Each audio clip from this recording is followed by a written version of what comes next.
You're listening to the Oneofus.net podcast network.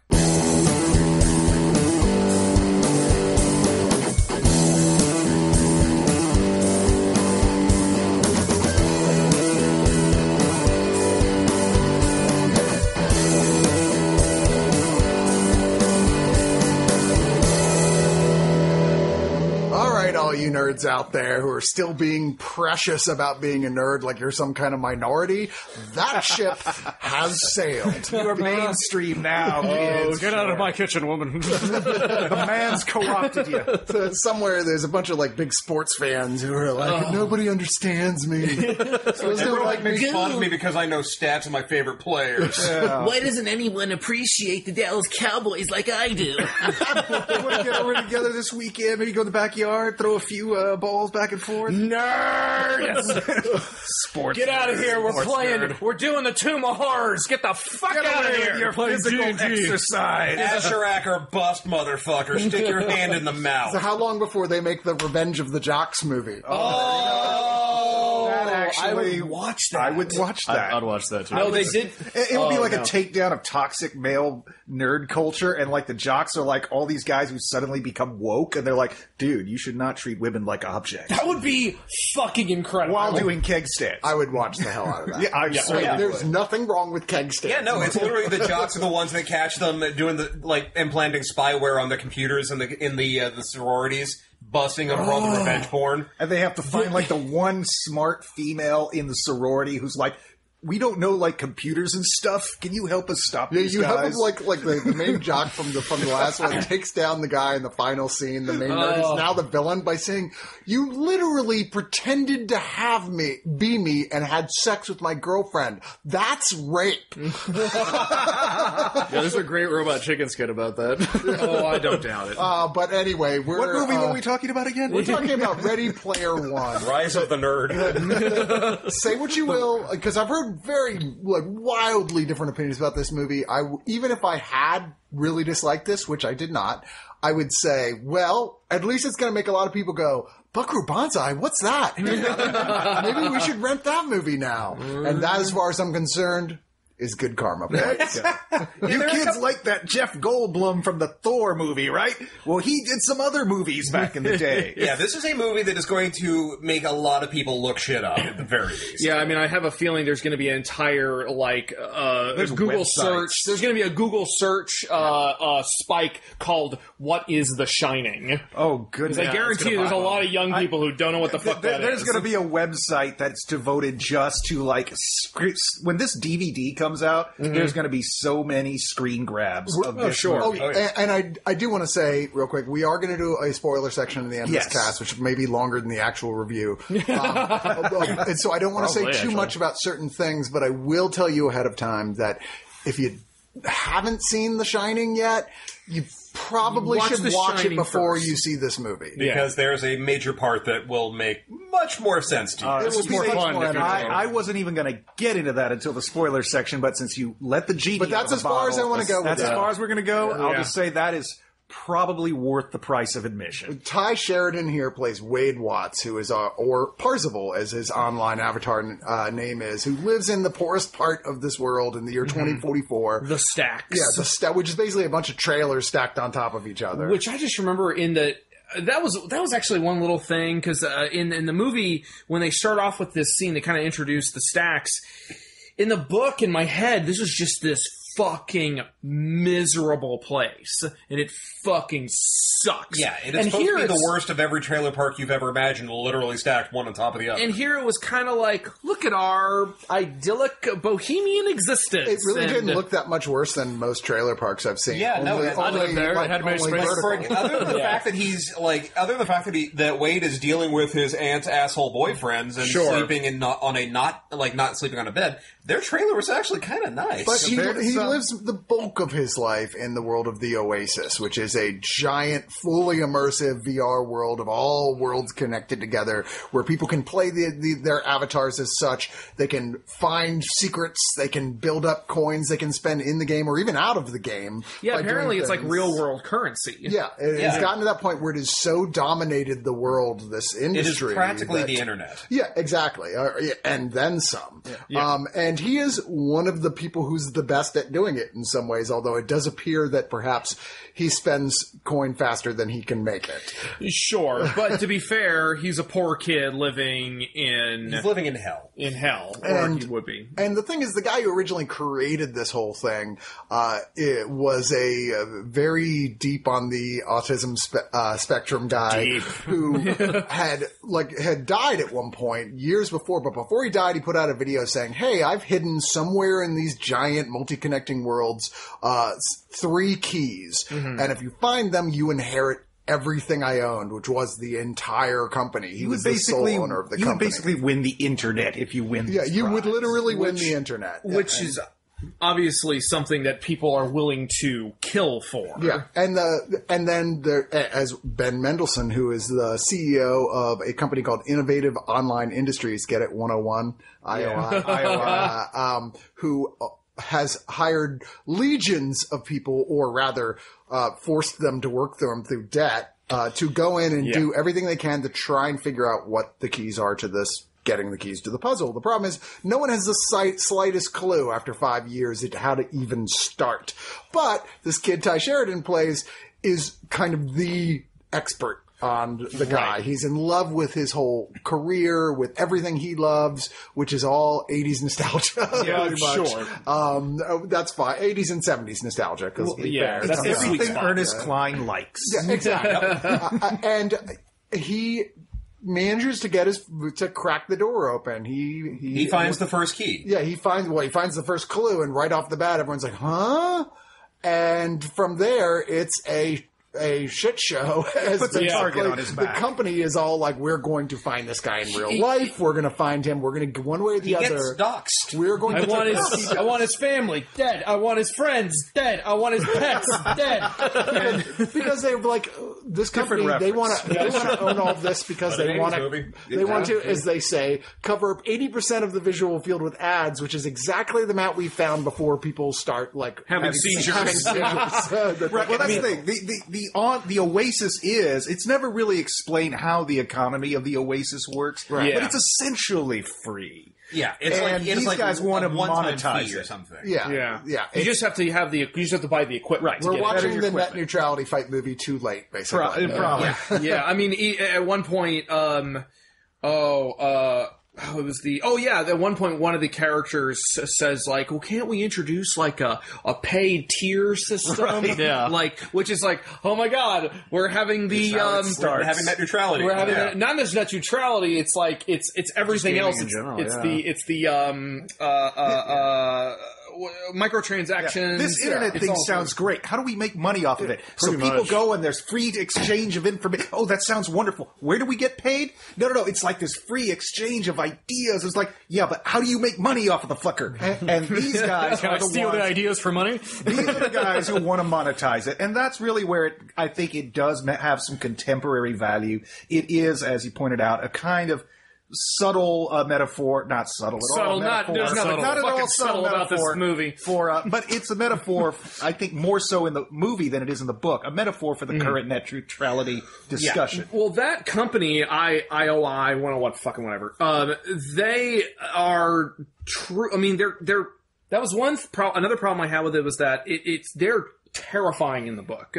Yeah. And they don't feel quite as scary. I mean, they're scary. Yeah. Like you said, they basically enslave people with debt. They and stuff. Keystone copped them a bit here. Yeah, quite a lot, I think yeah. that's a lot of that has to do with the Spielberg influence. It He is. wanted- Yeah. But the whole point in the book is that like IOI is you're supposed to feel their like menacing presence through it the entire way. And while you'll see everybody's using IOI rigs, which was one of those things like what they're not going to somehow have a backdoor so they can actually like fuck up the people who are Yeah. Winning? Okay, sure.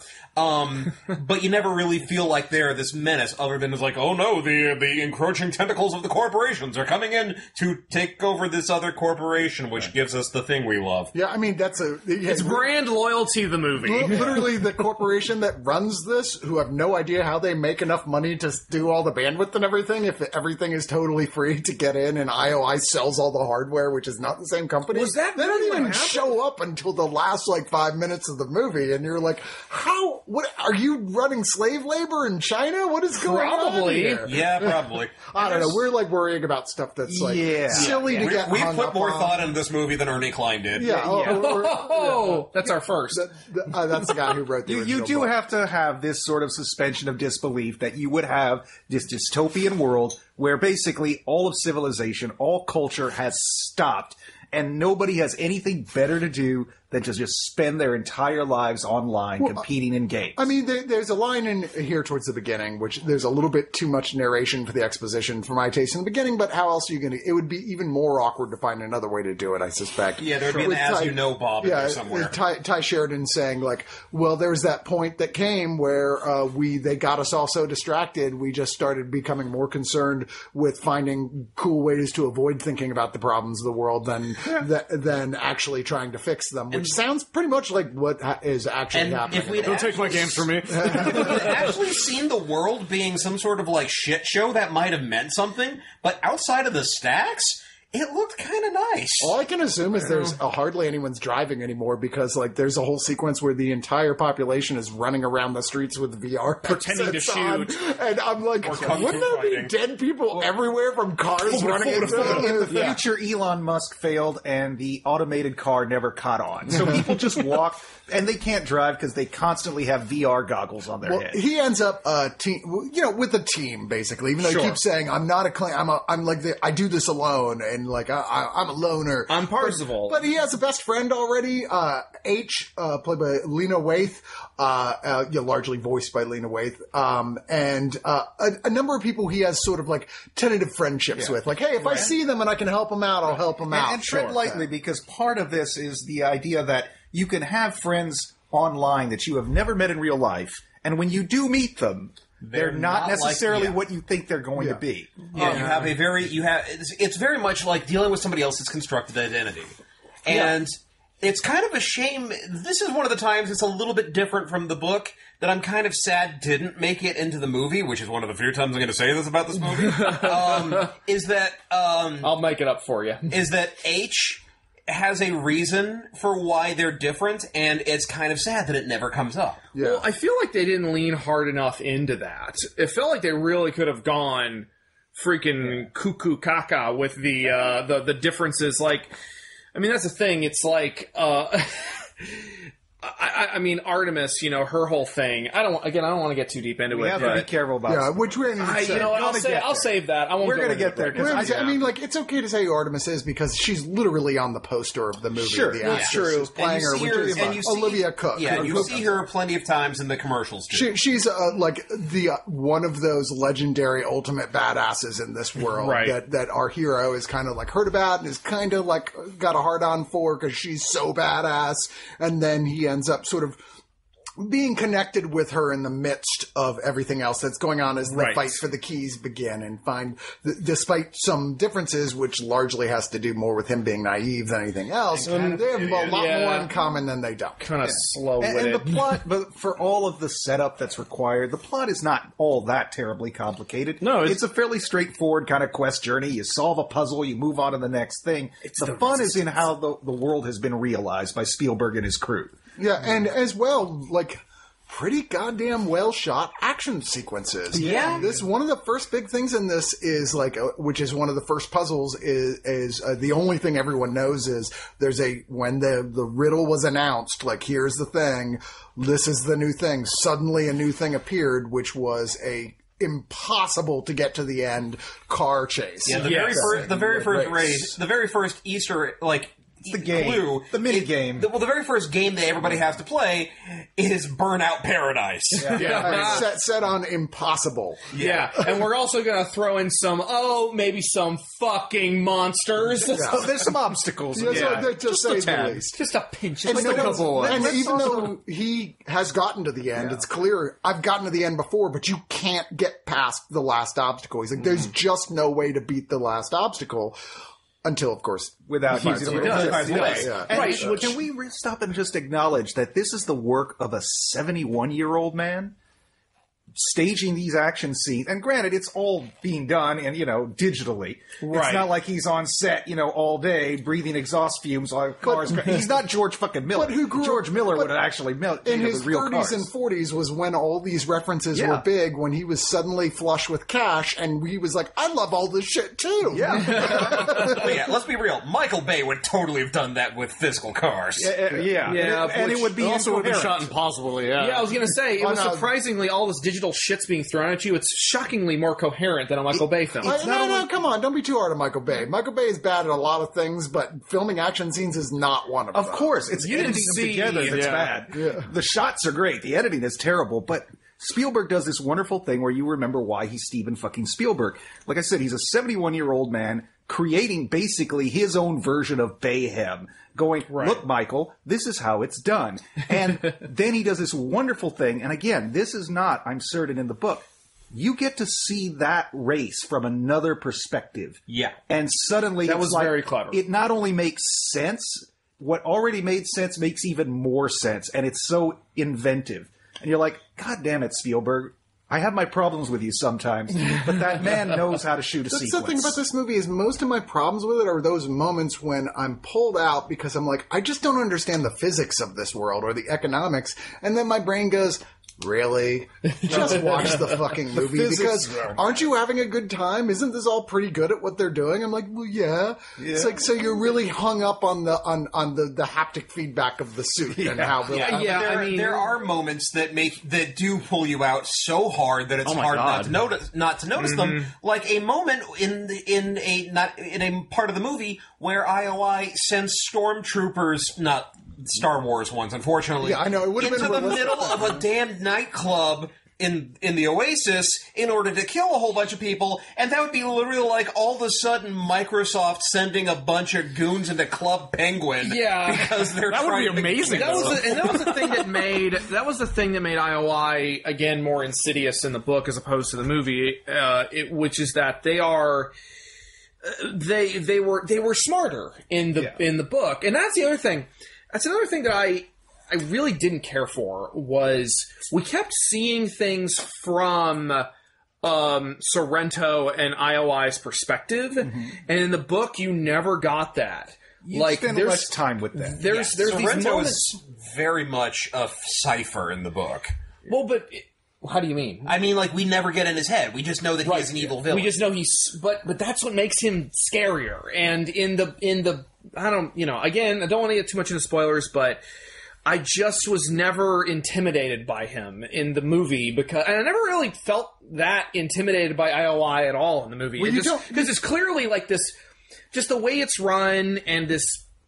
They're the evil goons. You don't hire Ben Mendelsohn as your main villain unless you want a villain who's kind of more pathetic than villainous. Well, then don't hire him. But that's what I'm saying. It's like they were clearly that's what they were after. Like I said, the whole film They humanized him a little bit. I mean, I don't even know if they humanized him so much as they just toned him down a bit because they didn't want the story to feel like it was about that. They just wanted people to have more fun. I think You can laugh at the villains. and they wanted it to be kind of absurd because.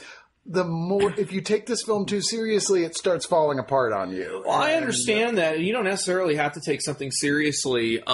If I'm saying that I felt like it could have benefited from having a little bit more of a sense of dread and severity from the bad guy's perspective, and I never really felt worried for any of the characters because it was this wacky adventure. I felt more like watching a pretty cool cartoon than it did like watching a proper dramatic film. But see, here's the thing: I feel like there's some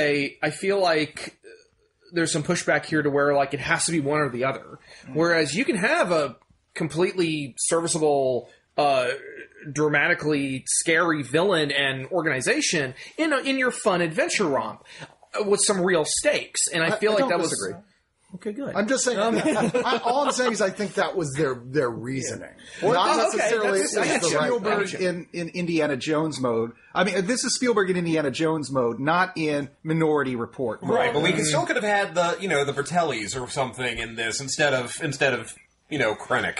Well, the thing about this He was movie, funnier than Krennic.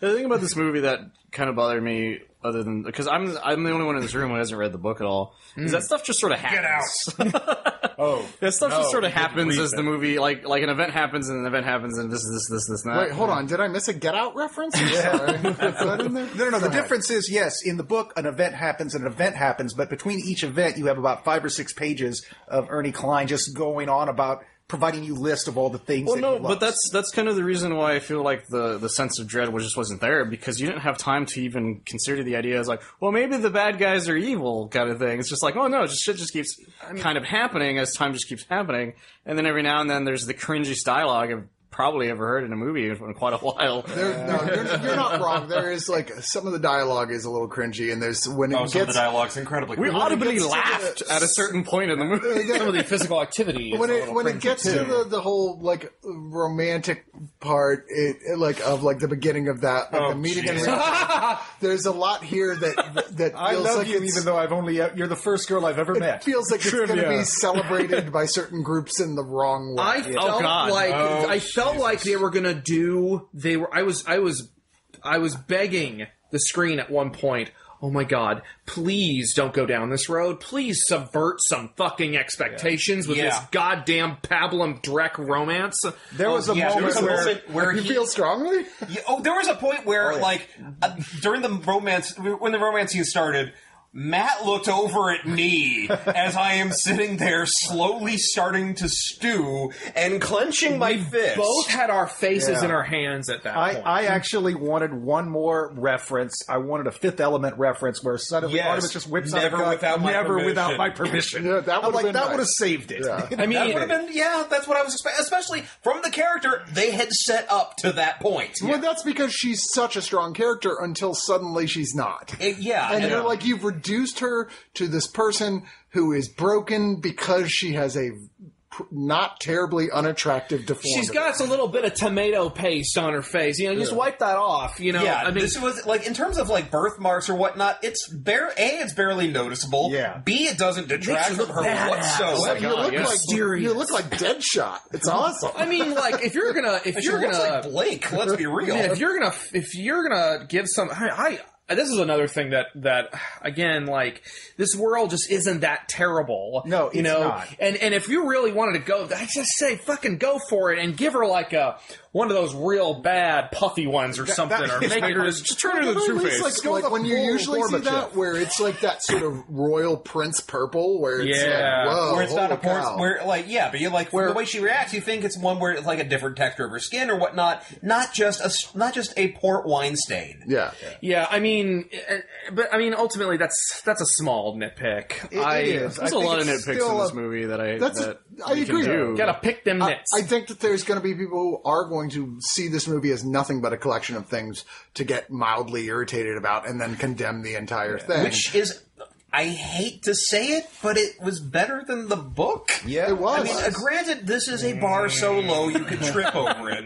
But part of what I liked about this is that it gets away from the stuff that really annoyed me about most of the stuff that really annoyed me about the book. Some of the rest of it managed to make it into the fucking movie.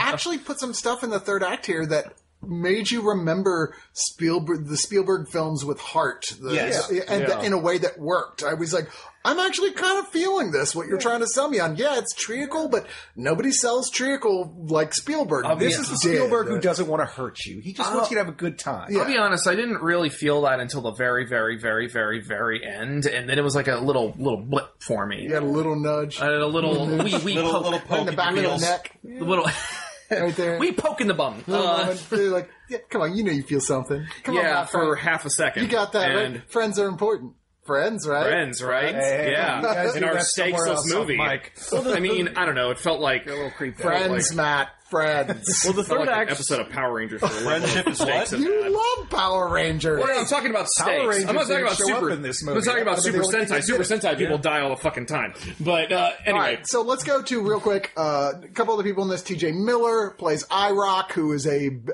big, crazy looking like villain that is not. I'm sorry. Was there a character there? No, there was just a series of. I will admit, despite all this, this is one of the last movies we're going to see T.J. Miller in after this because nobody wants to work with him for reasons that you know if you read the internet. But he is actually kind of funny at points. He's funny. He's got some good lines. Well, he's playing yet another T.J. Miller character. Yeah, he's playing T.J. Miller. But he's a talented guy who's just a bit of a shit. Yeah, but but this character is. You could have cut him out and nothing would have changed. Because he's not from the book. Simon Pegg plays the original partner who was here. We mainly see Mark Rylance. I kept forgetting There's a whole library of this guy's entire life because in his company he just filmed everything. So all that stuff is available to look at, and we see scenes where they're examining, looking for clues, sequences of life that involve him. Just because of largely was it really filming though so much as him just remembering? I felt kind of. It felt like everything. Omnipotence. Well, it's like this is me as a child. I'm like, how would you have that? Yeah, I was like, they show the stuff later on, but I guess they did say this is 2044, so I don't think he was playing the Atari when it came out. Yeah, it's like I felt like it was just he recreated his memories and then put them on. That probably makes the made a little more because he's autistic. He probably just he remembers every little thing about his life enough to recreate it down to the detail. There were some appreciably deep nerd cuts in this. It's a collection of appreciably deep nerd cuts. I mean, it's like if all the deep nerd cuts that were owned by Warner Brothers got together and said, "Hey guys, let's make a movie." Well, not even that. It's like there's a scene where you see a character playing with not an Atari 2600, not even an Intellivision, a ColecoVision. Wow, that is. You see, there's actually talk they're going to put out a ColecoVision complete like console set. Yeah. I mean, considering people are practically clawing over each other's corpses to get those SNES and NES classics.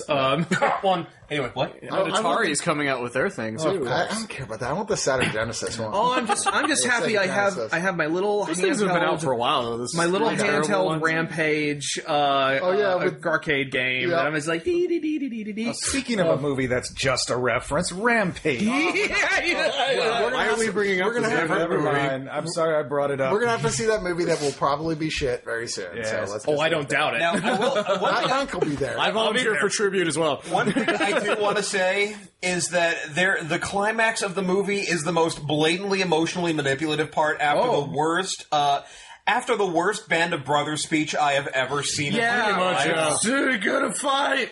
I don't know why he's drunk, but it would have been funnier. It ain't no St. Swithin's Day, but the moment where it wasn't even a Stacker Pentecost speech. I mean, come on. The moment that they start playing "We're Not Gonna Take It," there was even I was sitting there going like, okay, you got me on that one. What a great opportunity this would have been. I'm just saying to just have him do the Bill Pullman ID4 speech. You know, it would have been fun. I would have felt more emotional listening to that. They probably don't have the rights to it. Probably not. I mean, I'm of the opinion that, I mean, you can throw in your Easter eggs and stuff, that's fine. I just really felt like the references should mean something in the context of what's happening. You've read this book, right? I'll talk about that in the spoiler section. All right. But, I don't know. It was fun. All right, let's go into final thoughts. You got to start it, Matt. I get started? Yeah, you got to start it. You were the last one to speak. That's how that works. Damn it. To be perfectly honest, I went in and I kind of was already, there were certain aspects of the book that, I was not really feeling, and there were some aspects of the book that I was really, really, really upset were not in the movie, because it was like one of the only things I had an emotional connection to. But the final movie is fine. I honestly wasn't super engaged by it. I honestly forgot about the Shining part. I'm actually parts of the movie are actually falling out of my head. Okay. I'm not saying I disliked it. It was fine. It was kind of fun, maybe it's fine. Take it in as a matinee. It's a completely valid take on it. it didn't give me syphilis. I'm just kidding. It was fine. It was fine. Even movie Is that out of 10? Close. You don't know. even movie 43 didn't give me syphilis. Come on. No. Let us be real. This is a movie that has never touched a boob, never mind have sex. Oh, sure. I mean, Well, not now. Now it's a movie that's like, that's all the girls. there's a lot of people who are going to get laid after watching this movie. I doubt that. I'm just kidding. That's never going to happen. Ultimately, I did think, you know what? It was, again, like I said, it was fine. I did feel that it was a little small. It was, by necessity of it being a film, it was smaller in scale than I was expecting. Like, I guess these characters are just all in Ohio. It was Ohio, right? Yeah. Is that where it was? I don't remember. It's Cleveland or something. Yeah, and It's Anywheresville, USA. sure, and everything just takes place in this one location, but that's fine. Whatever. Again, it was fine. I'm gonna give it 5.5 out of 10 missing beta capsules. Mike. All right, so I actually have a lot to say about this movie still. There's, like I mentioned, all the stuff just sort of happens. Characters just sort of appear. They just sort of disappear kind of thing. Like, you don't really care about, like, 90% of the people in this film. There's a lot of references, like, a lot. And I do, like, yeah, Jesus Christ. But there's a lot of great... I didn't even see him, though. There was a Goku? I was looking for it. I was like, where is it? I know there has to be one in here somewhere. Oh, there's one point where we all heard you go, is he gonna do... No. No, yeah, I was pretty sad about that. but no, there's a lot of points where it's just like characters just sort of have motivations for almost no reason. There's a lot of great sound cues here and there. 90% of them being like Back to the Future, like xylophones. That's kind of fun. Which was fun, but like that was the main thing about the soundtrack that really stood out, was that there's a lot of Back to the Future references. There's some stuff here and there. I would only argue that that's probably just like the Buckaroo Banzai reference, which is very prominently mentioned by name in here. Like twice. Ernie Klein fucking insisted on it. It was like, no, this is staying in. I appreciated that. The third act is a huge, like, nostalgia trip, or a manipulative nostalgia trip, especially for a guy like me. Like, when I saw, like, in the final battle, a bunch of, like, teenagers all being Spartans, it kind of brought me back to my high school times when I played a lot of Halo 3 with my friends. My first thought was like, Spartans never die. And that was one of my first thoughts. Except here, where they die by the they die by the It sounds like the nerd version of the older guy who's like remembering when he was quarterback of the football team in high school. Yeah, it kind of is. It's Halo. Like, there's things that you can nitpick as a nerd here and there, but there's so many combinations of things, like the RX-78 doing the double Zeta pose, for instance, that sort of thing. I don't know what any of that just is. I know what it is. I know. But there's so much out of the entire thing that, like, you just find yourself nitpicking for if you find yourself nitpicking, you just have to stop at some point, because if you do, you're going to be there for hours. Just going, hey, that wouldn't happen, that wouldn't have done this, that wouldn't have done that. And there's so much dialogue that just made me just be like, I just want to walk out just in the middle of this dialogue. And like, if there's a mute option, I would totally just hit it right now, because no. I'm not disappointed.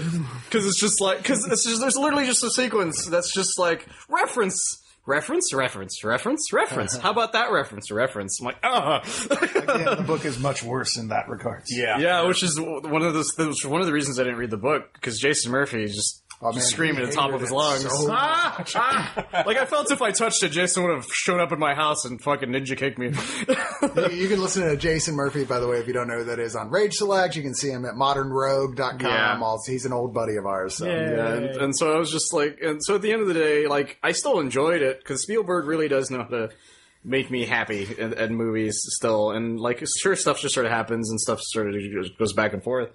But overall, I honestly would have to give it 6.5 out of 10 times I went, yeah, that wouldn't have happened. Marco. I sense that I might actually like this movie a little bit better than some of these people here. But it's only because... which surprised me. I thought I was going to be the one really hating this movie. I was surprised as how much I enjoyed it. I do think there's problems with the book, that it's problematic. Some of that has been ported over to this new version. Some things have been changed, some things haven't. What I finally come back down to is that Steven Spielberg even at his advanced age. I mean, how many 71-year-olds other than, say, Ridley Scott is directing like a tentpole franchise blockbuster film? Ridley Scott has clearly forgotten what it means to be a young dork, and Spielberg. You don't like him? You don't like Michael Fassbender saying, "I'll do the fingering"? Ridley Scott never really tried to make a fun movie. Steven Spielberg has always been good at making fun movies. He still has that knack. He elevates this material. I don't think he tries to change it. I'm sure he fixed some things where he could. But overall, it is a fun movie. But like the book, inconsequential. You'll probably start forgetting it almost as soon as you walk out. But while it's happening, there's some wonderful images on here. And there's some fun to be had. And like Chris said, towards the final act, Steven Spielberg does kind of start, manipulating your heartstrings a little bit. But resist it, and you'll still have a good time. I give this movie 7 out of 10 obscure references. Harris. I went into this looking forward to just kind of shitting all over it and counting the references. And to my surprise, it didn't suck as much as I expected. And in fact, there were a couple of points in the movie where I was sitting there going like, you know what? This was actually really clever. And the thing that it did that I really appreciate is that it manages to get away, and you can tell this was the finger of Spielberg on the scale. It gets away from the memorize all this shit and that makes you cool and you get $1 billion, the internet, and the girl. And instead, it becomes very much about not just mindless consumerism, although it is still very much about mindless consumerism and how cool that is, but appreciating it, engaging with it, and also, more importantly, not living your entire life for it. It still creates a whole lot of, I don't think you actually thought this through moments, and it has a couple of moments that really had me sitting there, both as a, someone who's read the book and said, oh dear God, this is awful, and someone whose day job is dealing with relationship issues, making me go, no, also, no. What the fuck? No. Stop. Spray bottle. And there were, and you can the other thing that's really irritating is you can tell there's a whole lot of stuff that got put on the cutting room floor because there are plot lines that are just left dangling naked and bleeding from where they were ripped out of the movie. Jesus. Like the whole the scene which we've all seen in the trailer of, hey, welcome to the rebellion. What are they rebelling against? Whatever happened to them? Because that disappeared after 5 seconds. Glad they devoted any time to that at all. There's one speech. There's one little speech that just says something has, about it. And that's about it. Yeah, and so the only thing I can say about this is this was a movie that was very clearly meant to wear out your pause button on your remote for when you get the Blu-ray and you start counting the references. And Brian Salisbury actually had a good point of they really go out of their way to use fast cuts to try to avoid showing the people they didn't get the licenses for. Right, true. I did appreciate the fact that there were some deep nerd cuts in this, as well as some really obvious stuff. I mean, when you've got the damn Battletoads in this, that is just a level of blink and you miss it. But. Yeah, that is just a moment of I appreciate the fact that you put that in there, knowing that someone like me who spent too goddamn much time on that power sled level is going to notice them. The arcade game is so good, though, for Battletoads. So, for that reason, I can't completely hate on this, and I have to be grudgingly giving it a 6 out of 10. 6 out of 10 warts, rats, and rash, and zits. Nice. Oh, that's what it was. I was trying to remember the names. Yeah. I walked into this movie with my arms firmly crossed. You know what I mean? Yeah, like straight up. Okay, movie, disappointment. I was like, first off, the book was amusing, but ultimately kind of at the end, I was like, that was an irritating amount of time I spent on that novel for something that felt like it was just that. It was just a series of references that were only kind of fun because, well, actually science has looked into this recently. They're like, why is nostalgia and referencing so big now? Well, they found out that when you recognize something, your dopamine centers in your brain kick off and send a rush of pleasure into your mind. So you go, it actually feels good in a chemical way to recognize something That's in a your movie. brain constantly doing a Steve Rogers going, I got that. Yeah, reference. exactly. I mean, that reference. And that is Just pushing something we that are button. programmed to feel good about. Yeah. And the studio's going, oh, really? Well, we can do that. Especially considering that that we pretty much have 3 studios that own everything now in terms of pop culture. Which really makes this movie fucking ironic. Well, that's the thing, though. Like, there's something that is so much more entertaining about like spot the reference as opposed to have the reference explained to you that made this so much more pleasurable to me than the book was, where it's like, you know what? You don't have to, it never demands your attention enough for you to give a shit about it, with the exception of The Shining, where it's like, okay, that passed by. Don't worry about it. It's not really important. If you saw it, great. You get a little dopamine boost. I'm going to poke your head, Matt. Right there. That was a dopamine boost. That was my brain. Now I don't know math. Oh God, you punched a dope. Math is hard. You know, I get why Spielberg made the decisions he did in this film. I felt irritated that I was like, this film is marketed towards me and people love my generation's output of stuff, and that kind of, I resent that in a weird, wait, what am I doing? Why do I resent this? They're not pretending this is The Godfather. It's fucking Ready Player One, which is what it is. It's like, I watch goddamn Spider-Man cartoons and I'm gonna get worked up about Ready Player One.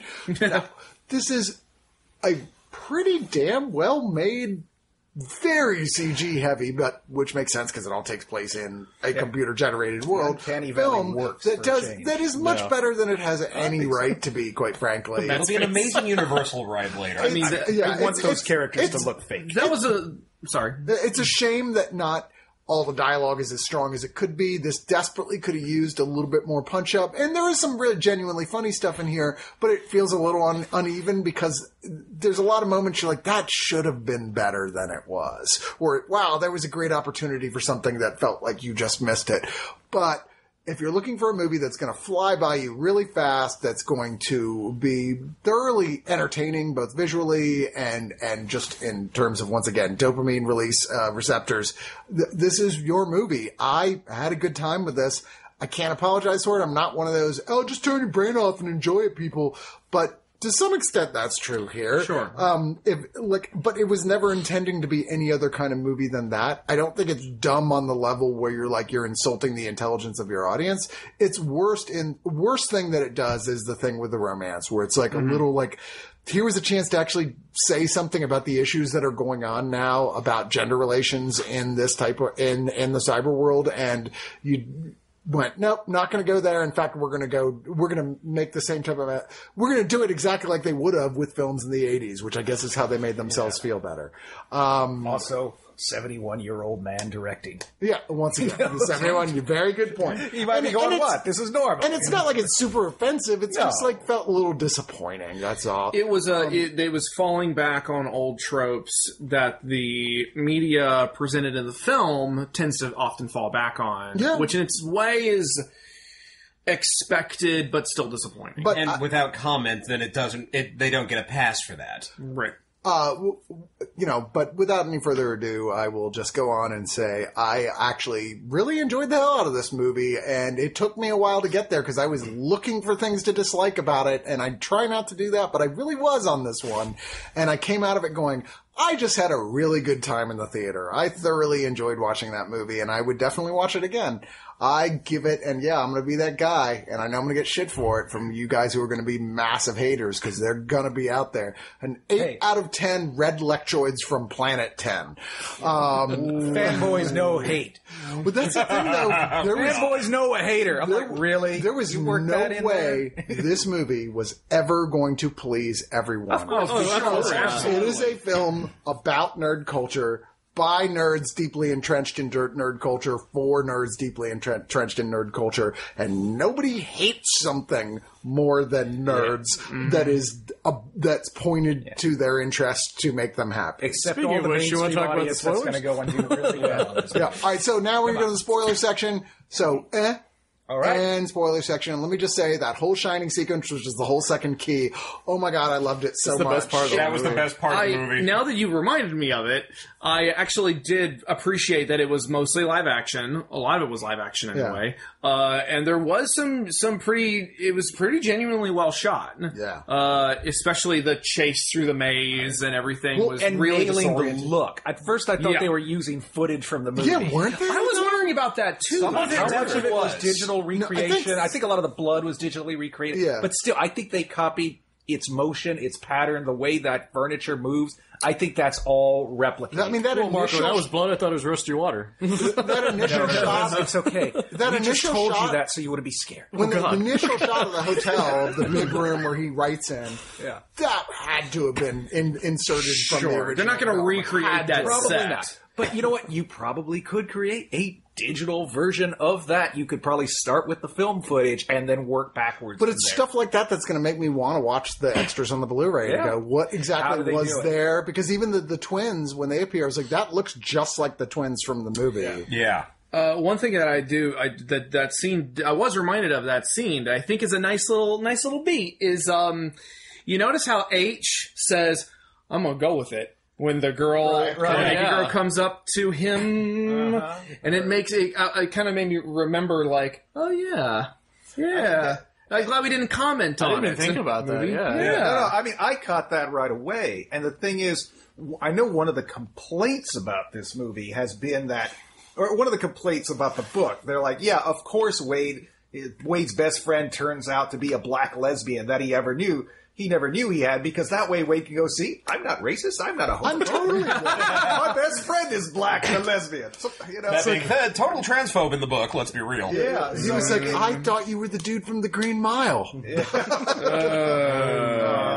But no, I did like the actress in that role. But, again, that's supposed to be like a big surprise. Her acting was not the best, though. No, she wasn't. But again, she was like big, happy, funny, kind of, wisecracking character. You don't get any of the pain. You don't get any sense of why that character made that decision to live this alternate life online. I have to wonder if that is speaking as somebody who just was complaining that there wasn't enough maybe pathos or emotional trauma in the movie. I wonder if that would be the appropriate angle to go, though. Because that was the one impression I did get from the book, which was like, she says, look, it's a shitty world out there, and I get picked on all the time. This is a way that I can be me without being hassled. Nobody fucks with me. The movie This went is why- out of its way to avoid any of that sort of Yeah. commentary So- at all. The only thing it felt like it wanted to talk about at all was net neutrality and companies getting involved in taking over the internet, which is not the safest route they possibly could have taken. Yeah, but once big again, it's corporation bad. It's a big fucking effects-driven Spielberg. Corporations are bad, but feel-good getting movie. pizza delivered by drone sounds pretty awesome. I'm not gonna lie. It kind of made me want some Pizza Hut. I got the impression in the book that there doesn't? wasn't any more pizza delivery in the future. Yeah, no, but the future actually, they're lucky. We keep saying the future actually doesn't look that bad. Yeah, Not a then- rad. And then the Still have stacks, Pizza Hut the stacks all, placement. then the stacks all came together at the end. Like And the people, did nothing. Well, they didn't Yeah, do they anything, were but there. like Yeah, they were like, we have a community, and it's like, man, a bunch of people living in a trailer park are all stacked on top of each other are going to be at each other's fucking They're throats. like, we have a community, but that guy's got a gun. Yeah, that guy's got a gun. That's Oh, got do maybe none of 12 you? bullets. None of you people have guns. Like, none of these people have ever been to a real trailer park. Like, this guy would have been dead. Yeah. Would have been Well, the dead thing in the shit. that I loved is that the cops don't show up until the moment that Wade's a billionaire. Dude, throughout the entire film, I was going, where are the cops in all of this? I mean, even like the way the Oasis was built, I'm like, there's no safeguards against someone just coming in and starting to blow the fuck up of everybody at the biggest nightclub in the Well, entire I guess world. there's no It's a- rules then. I guess people can just kind But of do that's what I'm whatever saying. they If want. that was the case, then it would be, like your I played average. Grand Yeah, Theft It would be Auto like your. online, It would yeah. be like your average comment section on a YouTube page. Oh yeah, no, the you thing, know? everybody would be getting that damn catalyst as soon as they had the money and blowing it up every time they could. Yeah, exactly. I was man. just like that. Wait, that's that how was it just felt. available for someone to buy. Yeah, that's the It thing. just occurred to me that It just cost mentions it and everything. No, somebody would have got. Oh man, that actually really scares me. I for play some Grand reason. Theft Auto online. It's a goddamn cesspool. You can figure it out. That would have happened super easily. Yeah, that was the one thing. I was like, there's no way. This is like a little too idealistic about human behavior that there wouldn't be a online policing. And then God knows in the real world, the police only show up when someone actually drives up and puts a gun to their head and go arrest someone. There wasn't a single motherfucker. Ugandan knuckles in the entirety of that area. I mean, I feel like I have to bring something up Okay. to my fellow kaiju fans. Oh boy. Okay, I actually agree with him on this. Everybody clench them groins or whatever. Wait, in case you have something other than a groin? Yes. Okay, fair enough. Well, you saw the bit about Kegel exercises for men. Right? Yeah. Which is fine. Sometimes it's important for a man his age. But Sometimes you gotta write down your password. God, that was awful. okay, I know there's a lot of really People who do that. Yeah, I do too, actually. there's a lot of lovingly recreated characters in this movie. And there's already a rumor going around with the Godzilla fan community that Mechagodzilla is in the movie. I'm telling you guys right now, it's not quote-unquote Mechagodzilla. Toho probably said, you can use the name, but you're going to have to pay us a lot for the character, and Warner Bros. Like... I mean, It's a big metal lizard. that Yeah, looks like we can do that it. looks like Gino. just like Godzilla, except not like a design they previously used. And they in fact say, "Look, it's Mechagodzilla." I'd say that was Mechagodzilla. Here's the thing. I get it. It looked like the Dragon Zord, let's be real. I get it. No one gives a shit about Godzilla. I do. And no one gives a love shit about Godzilla. the... We all Let me love finish. Let me finish. Godzilla is the best known franchise in the world that nobody knows anything about.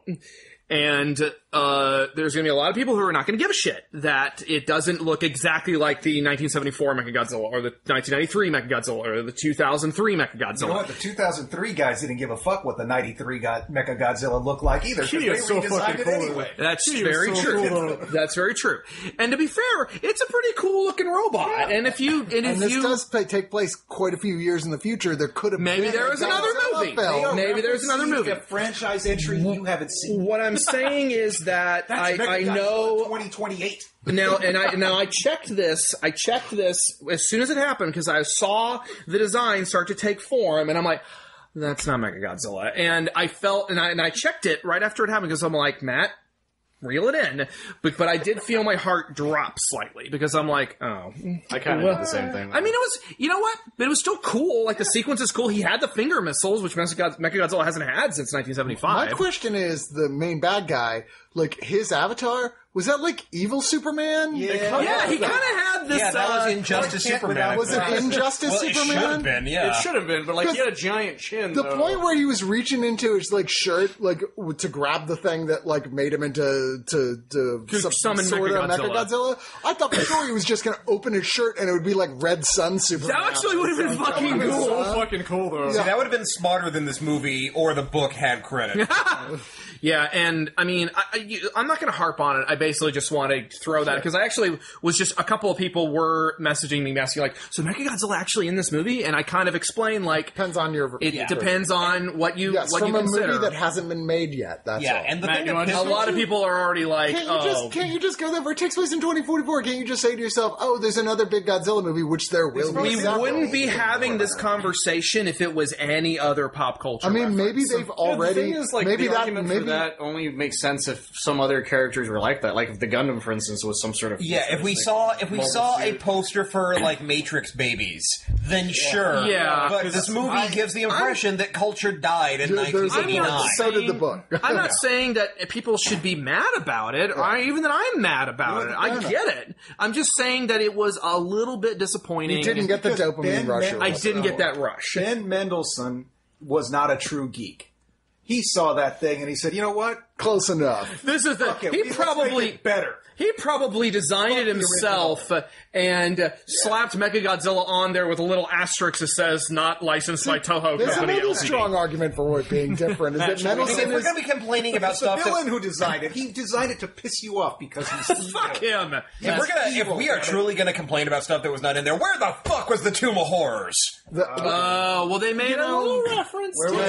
Parasage like you and Joust was me. referenced twice. That was like It you. was not a big moment in That's the book. true. the It way was like you and me would have been recognized the Tomb Horror stuff, and pretty much Right. no one else, but maybe Randy. But that's It's not, like, we're the it's- people they made the fucking book. No, See, that's my argument the book for. about It's not what they made the Mechagodzilla. movie But there's Hey, Matt, books, should yeah. we call the them book- Mechagodzilla movie- MG now? The movie was made.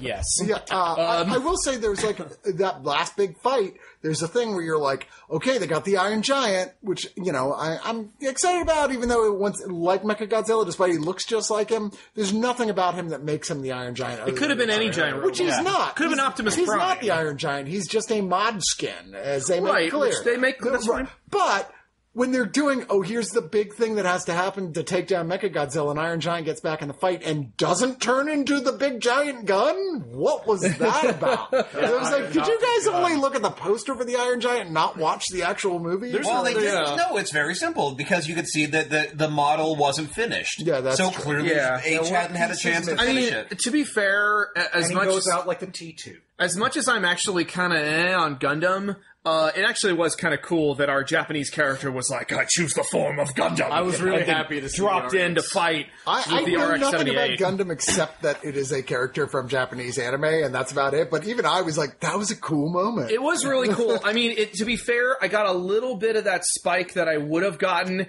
if Ultraman had been in it. To be fair, they really should. If they're going to fight Mechagodzilla, it should have been fucking Mazinger Z. Yeah, If I would have picked a Gundam, I would have picked like something that has the ridiculously powerful fucking cannon. would have Like been the Wing or the Gundam or Dawnzeta something. kind of thing, because those things have like I giant. mean, but like, you got to fuck go with the cannons. original. You Or got to the go Unit with 2 the that has a classic. fucking nuke attached to it. I'm sorry. I was glad to see the Holy Hand Grenade of Antioch show up. That was cool. Except I they was didn't do the disappointed. countdown. It didn't Yeah. do the countdown, and it had no comedic damage. It was There's just a like, reason my rating wow, is that what just it blew is, people though. up. I was expecting a gag at that moment. yeah. I mean, and that's the thing, The like, gag came with the Mad Ball. Oh yeah, the Mad Ball, Good gag. see, again, all these little references are fun and stuff, but like I was saying earlier, a reference kind of meaning something, that's one of the reasons why I've been so butthurt about Ultraman not being in the movie, because Ultraman was this actually pretty, I mean, again, the book is kind of bleh, but there was this thread with Daito's brother being fucking murdered in the book. Daito's brother had the beta capsule. Daito tries to give Parzival the beta capsule. Parzival says no. Ultraman is Japan's greatest hero. It belongs in Japanese hands. Belongs in a museum. And then there's this big moment at the end of the book when Parzival transforms into Ultraman, and it's this. There's a little bit of a culmination there, taking revenge in Daito's brother's name and Sho's name or whatever. Which is to put not too fine a point on it. This is really different from the book in Sure. all of the reference specific major plot points. Well, I know why they couldn't use Ultraman. It's because there has been this big rights- licensing dispute Yeah. for a I mean, while, there's which they just resolved like a month after the movie was little done too finished. late. But yeah, that's what I'm saying. So you go into this knowing, if you've read the book, there's no way this is going to be just like it, because there's no way you could assemble all those rights. And instead they go, well, we're Warner Brothers. We own 1 billion rights. Let's just find a way as well as we can to substitute stuff in. And if you had to pick something to substitute for Tomb of Horrors, substitute The Shining, I'll take The Shining. Yeah, Thank that you was- very much. And the thing is, again, people always, we had this conversation before when we geek out about certain movies and then we bitch about them. There's this assumption that these movies are being made for us, and they're not. They're not being made for geeks. As we talked about earlier, this is mainstream now. You're not going to get a huge, opening weekend if you're appealing only to geeks. You have to play to a wide audience. And if you have to stop and explain to people what Ultraman is, or Tomb of Terrors, or any of these other things, you're like, They what? fucking stopped to explain the Akira bike. Yeah, and they Okay, did. What about all the people who don't know what the fuck the Iron Giant? I think Iron what you Giant had common, was I this. think The Shining No, is it's common. not. You had a Yes. mixture of like It is. The That's Iron much Giant's more- way more common than Ultraman. It is It's much more It common is. than in a lot of America, stuff. which You're is the kidding major yourself audience if they're you selling. think- I'm not average saying child that thinks otherwise. Ultraman is anyone even knows what Ultraman is. I'm just saying that Well, you know either what? way I'm going that- to stop because I'm going to get flustered. And No, either way, I'm they couldn't get the rights to it. So it's right. So irrelevant. it's a moot point. I'm just It's not a saying. good substitute. I'm just talking about the emotional investment that I was hoping for, and I was like, okay, well, if this one part of the book that I had an emotional investment in isn't going to be in the movie, you better have something to replace it with, and it didn't really feel like The they only did. thing that I had any kind of emotional investment in terms of the book, because I thought it was actually the best part of the book, and I was surprised, not that surprised that it's not in there. It's a moment where Wade, we should point out that the book takes a lot longer to tell that story. There's a lot more time goes by. In the movie, everything's very compressed. It moves very quickly. fast. And But thank fuck for months that. and months, even years go by in the book between these keys being found. At one point, Wade has enough money now that he can get his own apartment. He's hiding. He's undercover. He's got the best gear. And he's living in a little apartment. And he never leaves. And he's depressed. And he's like, I'm a nerd. I never go outside. I'm overweight. I eat shit all day. And he starts taking care of himself and starting to feel a little bit better. And it's such a moment where it's like, it's actually human. And you realize that for the first time in that book, and the only time in that book, nerddom is treated like, it's kind of a burden. It's a grind. It's like, fuck, I have to sit down and watch all 8 seasons of Gilligan's Island just to win this fucking contest. And can't eat pizza the whole time. And I can't eat pizza. And it's like, if That's I the don't worst. take care of myself, I'm never going to get through the end. It's the only moment where that character felt like a real fucking human being, and being like this obsessive geek didn't seem like the coolest thing in the world. I appreciated that. That wasn't in the movie. I knew they weren't going to put that in the movie because you have to Spielbergify things. You have to streamline the source material for a 2.5 hour movie. But yeah, it did kind of feel like that was He didn't hit a low point. there wasn't really a second act low point, really. Like, it's like, it felt like the movie was kind of moving a little too fast. And No, stuff, I like you were totally saying, did. stuff was just happening. It just happens. Especially He never fails, and he never fails for long. especially in the transfer of the first to second act point, the movie just barrels through the 3-act structure because it's 2 acts. There's the first act and then that division into the third act. It never feels like there's a middle point here, which is, I don't really necessarily have a problem with. I mean, you're too distracted by all the shiny things, Dab, to think about it for too long. All the shining things, even. The shining things. But, I think ultimately is this a great movie? No. But is it a movie that, did the best I think that was possible considering all the elements you have to consider with a mayor the source, like $140 million. with the source Resources. well, no, but I mean, with what references they were allowed to use, absolutely. with realizing that you're trying to sell this book, which never would have worked straight to the page to the movie, to people, with all the people going, you're going to spend this much money, so we got to have certain things this way, certain things that way. Sure. I think they did about as good of a job as I could have possibly expected. And appealing them to a do. mainstream audience, not just geeks, but you can take anybody to this movie and they'll probably enjoy it, even if they don't understand half of the references that you tell. Although, if there was one thing about this movie which is very much y'all didn't think this through when you wrote this part because you thought it was a good idea. At the end of the movie, because Wade has won the internet, he has decided the internet gets turned off Tuesdays and Thursdays. Yeah. And they have said it's so I can make out with my girlfriend in her Chinese dress. That was What the fuck fucking was that? creepy. I was like, what the fuck is happening? It's pretty much the entirety of the economy at this point. Yeah, it was so- literally, you're shutting down the economy for 2 days. How about everybody has mandatory X amount of hours, or they get locked out? Yeah, they're only allowed to do this many hours. Or per even day. That'll make him more World pissed of off, Warcraft did is like, all right, you log out. The longer you're logged out for, the higher the bonus you get. That's when what you I'm get talking back about. in. There you go. Yeah, it's like, you gotta, don't make it a punishment system. Make it like this build-up system where it's like, okay, you're logged out for X amount of hours, you get this special item. I mean, it's one of those things where it's trying to have it both ways. It's trying to say, isn't this stuff great? Isn't it great to play video games and watch TV? And Well, you should go outside. But you need to get out. Yeah, go outside. As a That's what the shorthand, girls are. They're out there. I've actually been surprised that games to do that haven't offered things that would both be, you could work with making money from partnerships to go, yeah, you got to go to the store that's 10 miles away from you and go in there and GPS register in there, which means you're going to have to They do leave. stuff like that, Yes. though. No, they totally do stuff like that. Do they? GameStop has events where you get free Pokemon. That you Oh, can do only they? get during Okay, the well, there you events go. kind of thing. There you go. I should be designing games. I mean, as a shorthand, as just a shorthand for a movie that, as Chris said, you really shouldn't think that hard about. As a shorthand, it kind of works. It works as like, everybody needs to get out every now and then. Again, if you think about it, though, I haven't learned that lesson in 27 years. I love the part of like, reality's the only place where you can get a good meal. It's like, dude, you have not used Favor. Well, virtual food is pretty tasty. I mean, every time in The Witcher 3 I'm playing, I'm just like, ooh, I just ate. No, never mind. In Monster Hunter, ooh, tasty. I also love the fact that they've created interface that can cause you not just physical pain, but crippling physical pain. Yeah, I don't know if I really want to buy this super expensive haptic feedback that's going to Cover your crotch. have both. I guess they said, well, we have to have pleasurable stimulation of these areas.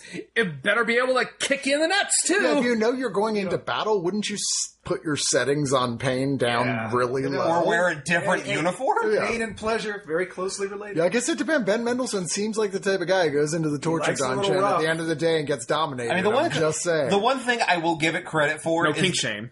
No kink shame. Yeah, the one thing I will give it credit for is that they actually, when they sold the he peed himself thing with the male Kegel exercises, That's true. I was like, that is actually surprisingly subtle. Well done, movie. Out of the Nancy Drew series, the complete This is an interesting choice, I think. But again, Well, I mean, I actually thought that was interesting because it was like this little hint that there's more to this guy than just this one thing, which would have been nice if there was more, but what are you going to do? Like I said, this is a cartoon. I could be wrong, but in the book, that probably was one of the things, or it could have been one of those things where it's like, yes, you have to read every single fucking Nancy Drew book ever just because, in the off chance that there's a clue somewhere in there. Maybe taught him how to be a detective.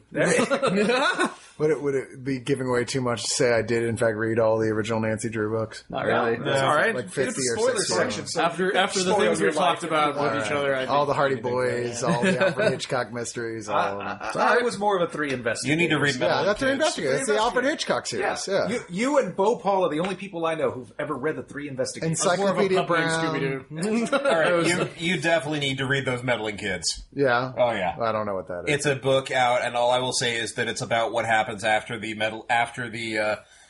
3 investigators or the whatevers grow up and go their separate ways. I definitely need to read that. I need to read that too. Yeah. Anyway, so let's end this on thinking about Ben Mendelsohn peeing himself and the 3 investigators. no. I want to end it on one thing. I want the next Comic-Con, I want everybody, all the cosplayers, to reenact this final scene battle of this movie and just charge each other across As long as they the don't hall. reenact some of That's the what I dialogue wanna in the see. movie. I Yeah, think. as long as they're reenacting this right as the people are trying to keep them from getting into Hull H. I'll bring a proper goddamn Mechagodzilla. There you go.